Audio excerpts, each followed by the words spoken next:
إن يوم الجمعة سيد الأيام وحج الفقراء وعيد المساكين. الخطبتان فيها مقام ركعتين من الفجر، فإذا صعد الخطيب على المنبر فلا يتكلمن أحدكم، ومن يتكلم فقد لغى، ومن لغى فلا جمعة له. أنصتوا واسمعوا رحمكم الله، أنصتوا واسمعوا وأطيعوا رحمكم الله، أنصتوا واسمعوا وأطيعوا جميعا رحمكم الله لعلكم تفلحون. صل على محمد، اللهم صل على سيدنا محمد، اللهم صل وسلم على سيدنا ومولانا محمد. ورضي الله تبارك وتعالى عن كل أصحاب رسول الله أجمعين. اللهم قوي الإسلام والإيمان من المسلمين والمسلمات والمؤمنين والمؤمنات الأحياء منهم والأموات، وانصرهم على المعاندين.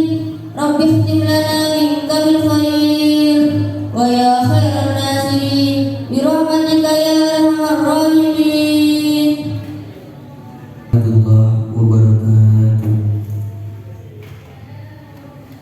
الله أكبر، الله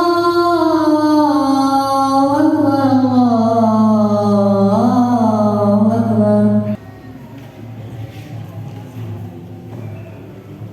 الحمد لله وكفى، والصلاة والسلام على المصطفى وعلى آله وصحبه ومن اهتدى.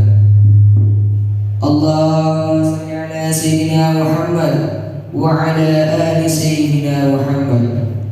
Amma ba'du. Hadirin salat Jumat yang dimuliakan Allah, khatib ingin mengingatkan terutama untuk diri khatib sendiri dan kepada para jemaah salat Jumat yang dimuliakan Allah Subhanahu wa taala. Pesan khatib ini, jangan sampai ada yang tertidur karena mendengarkan khutbah Jumat adalah rukun dari salat Jumat. Mari kita dengarkan sama-sama sebagai wasiat takwa untuk kita bawa pulang. Kita bawa untuk menjadi bekal bagaimana cara menjadi manusia terbaik di hadapan Allah Subhanahu wa taala. Kembali kita bersyukur kepada Allah Subhanahu wa taala dengan rahmat karunia Allah. Hari ini kita masih dititipkan umur, dititipkan usia untuk banyak-banyak meningkatkan kualitas iman dan takwa kita kepada Allah Subhanahu wa taala. Karena betapa banyak orang yang hidup saat ini tapi di dalam hatinya telah dicabut sebuah nikmat yang besar, yaitu nikmat istiqamah. Tapi beruntungnya kita hari ini masih diberikan hidup oleh Allah Subhanahu wa taala. Alladzi khalaqal mauta, Allah menciptakan mati, wal hayata, menciptakan hidup. Untuk apa hidup dan mati? Liyabluwakum ayyukum ahsanu amala. Karena Allah masih ingin melihat siapa yang masih berbuat baik, siapa orang yang masih menikmati nikmat imannya dengan sujud penuh rasa ikhlas di hadapan Allah Subhanahu wa taala. Hadirin salat Jumat yang dimuliakan Allah Subhanahu wa taala.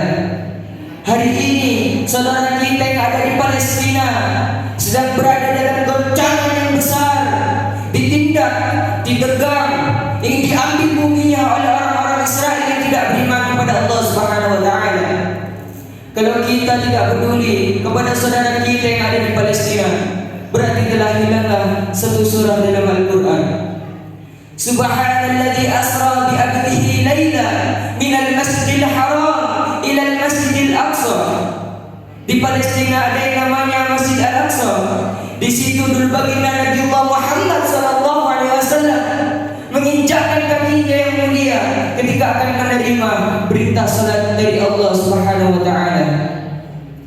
Lalu, mengapa Allah tidak menghancurkan kaum Israel itu? Mengapa Allah tidak membinasakan mereka? Bukan tidak bisa. Allah Maha Kuasa. Innama amruhu amruhu idza arada syai'an an yaqula lahu kun fayakun. Sangat gampang bagi Allah jika ingin menghancurkan suatu kaum. Seperti kaum Ad dulu, dihancurkan oleh Allah, diturunkannya hujan batu, lalu digulung dengan gempa bumi yang sangat luar biasa. Tapi ada jawaban dari salah satu syekh, yaitu Syekh Muhammad Jibril. Jika Israel dihancurkan, maka dengan apa engkau akan masuk ke surganya Allah Subhanahu wa taala? Itu adalah jawaban dari salah satu syekh. Bukan berarti kita harus berperang dengan mereka, bukan berarti kita harus angkat senjata dengan mereka, tapi kita menolong mereka dengan sebagian harta kita. Karena begitu mudahnya sekarang media-media sosial menyampaikan suatu kebaikan-kebaikan yang bisa sampai ke tangan mereka. Alangkah kerasnya hati kita kalau sampai saat ini belum terbuka suatu belas kasih untuk menolong saudara kita sendiri. Jika masih ada orang yang ragu dengan menyumbangkan hartanya untuk saudara kita yang ada di Palestina, maka ingatlah kepada janji Allah Subhanahu wa taala, "Wa ma anfaqtum min syai'in fa huwa yukhlifu wa huwa khairur raziqin." Orang yang menginfakkan hartanya di jalan Allah, jangan khawatir, pasti akan diganti oleh Allah Subhanahu wa taala, dan dialah sebaik-baik pemberi rezeki. Ma'akal tafa'aknaita, yang kau makan akan busuk.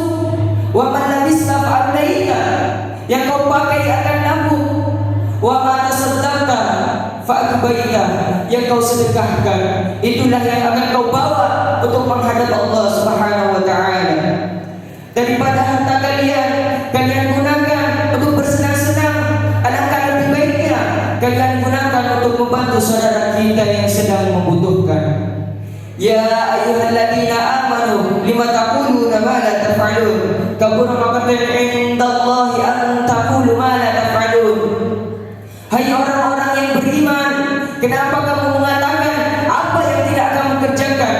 Sungguh besar kebencian di sisi Allah jika kamu mengatakan apa yang tidak kamu kerjakan. Inilah beratnya untuk menjadi seorang penceramah, seorang khatib, seorang dai, seorang kiai yang naik ke atas mimbar yang mulia, lalu dia berceramah dengan suara yang lantang, tapi nanti akan ditanya di hadapan Allah Subhanahu wa taala. Alangkah lebih baiknya ada orang yang tidak mempunyai gelar apa-apa, tapi dia berjihad di jalan Allah dengan hartanya. Dia mempunyai kelebihan harta, ditransfer sebagian hartanya melalui rekening, karena dia harta itu bisa digunakan oleh saudara kita yang ada di Palestina. Palestina bukanlah satu negara dengan Indonesia. Palestina bukan suku kita, betul, tapi dia adalah saudara kita dalam satu kalimat La ilaha illallah Muhammadur Rasulullah. Mereka adalah saudara kita, saudaraku. Dia adalah yang mesti kita bantu, mesti kita belas kasihi. Bahkan kata Nabi Allah Muhammad sallallahu alaihi wasallam, la yu'minu ahadukum, kamu tak beriman, kata Nabi Allah Muhammad sallallahu alaihi wasallam, hatta yuhibbu li akhihi ma yuhibbu li nafsihi, sebelum engkau mencintai saudaramu seperti engkau mencintai dirimu sendiri. Maka orang yang telah menginfakkan hartanya di jalan Allah Subhanahu wa taala, itulah yang akan menjadi naungan dan menjadi penolong jika orang itu dalam ancaman di alam akhiratnya, berada dalam ancaman neraka jahanam. Ketika tangannya sempat mengulurkan hartanya untuk saudara kita yang ada di Palestina, maka dia akan ditolong di hadapan Allah Subhanahu wa taala. Maka yakinlah saudaraku, keluar dari masjid ini, keluarkanlah uang yang ada di dalam dompet kalian masing-masing. InsyaAllah itu akan menjadi penolong. Hakikatnya orang yang bersedekah itu bukan untuk menghabiskan harta, tapi dia akan menjadi penolong nanti di akhiratnya Allah Subhanahu wa taala.